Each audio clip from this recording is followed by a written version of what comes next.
Bon, super. On va enchaîner tout de suite, si ça vous va, parce qu'on va avoir du temps pour le cocktail aussi.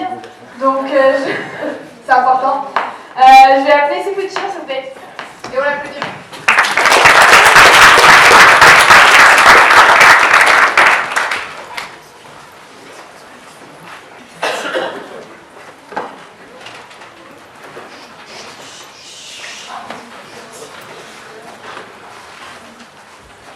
Bonjour à tous, ça marche là?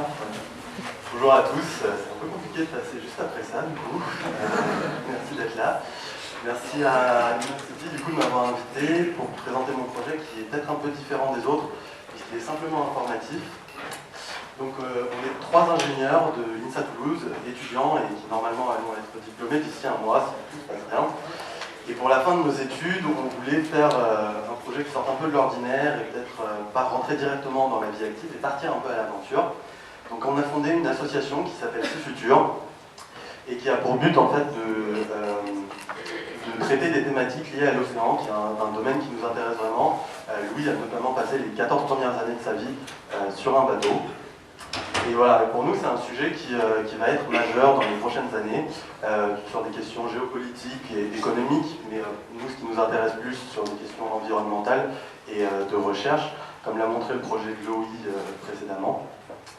Et dans lequel nous pensons que la France a clairement un rôle à jouer, avec ses 11 millions de kilomètres carrés de territoire maritime, qui en font le 2e plus grand au monde.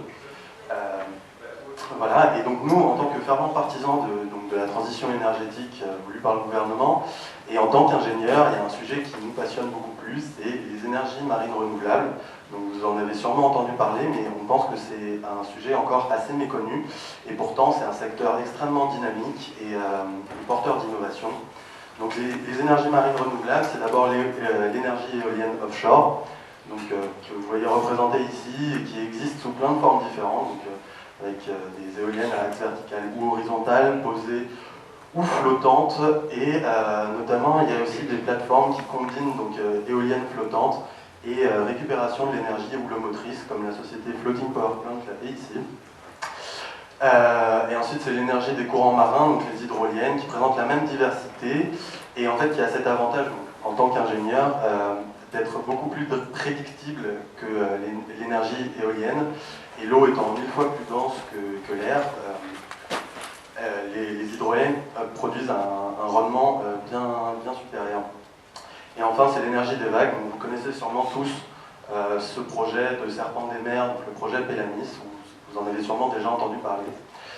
Mais pour récolter l'énergie des vagues, il y a plein d'autres solutions que je vous ai illustrées ici, notamment les bouées de la société Corpower Océan. Et donc notre projet, en fait, c'est de réaliser un documentaire sur ce domaine, afin de faire un état des lieux du secteur en général. Donc on va aller à la rencontre de toutes les entreprises du secteur pour qu'ils nous présentent leurs technologies, les avantages qu'elles représentent et éventuellement les contraintes et défis auxquels ils sont confrontés. Donc pour ça, on va partir tout autour de la mer du Nord avec nos sacs à dos, en train, nos tentes, en plein hiver. Donc ouais, en fait la mer du Nord c'est un bassin très propice en fait à l'installation de des technologies EMR.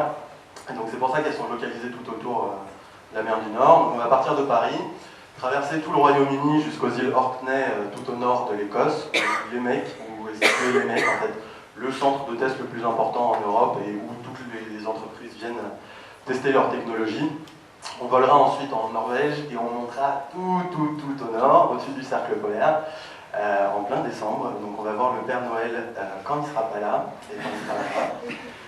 Et on redescendra par la Suède, Stockholm, donc là où on ira voir la société Corpower Océan dont je vous ai parlé précédemment, et nous traverserons le Danemark, l'Allemagne, les Pays-Bas et la Belgique, où on a absolument envie de rencontrer les organismes européens en charge du domaine. Et ensuite on rentrera à Paris.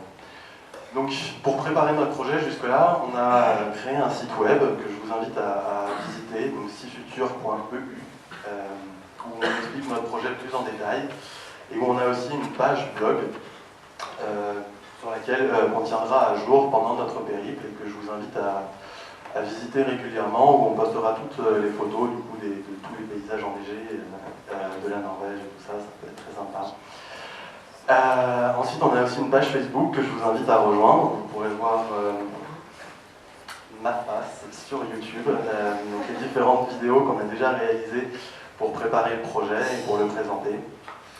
Et enfin, finalement, une page Kickstarter, parce qu'on a encore besoin de 2 000 € pour être sûr de pouvoir partir et que le projet se déroule bien. Donc on fait appel à votre aide, vos dons et votre générosité pour pouvoir partir, sachant que si vous connaissez un peu le fonctionnement de Kickstarter, vous savez que vous avez des récompenses pour chaque don. Donc vous pouvez notamment gagner le film documentaire final qu'on vous enverra. Il y a des récompenses aussi un peu plus ludiques, comme des défis que vous pourrez nous lancer.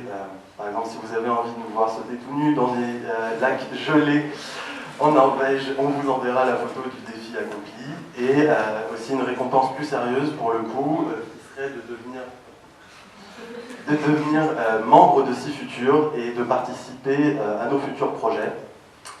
Et donc de donner votre voix à ces futurs projets qui ne sont pas encore définis, mais on a vraiment absolument envie de continuer à faire vivre l'association après notre premier voyage et de faire éventuellement d'autres documentaires. Donc ce sera à vous de nous dire ce que vous voulez faire. Voilà, donc c'est tout pour moi. Merci beaucoup pour votre attention. Merci Innocity encore.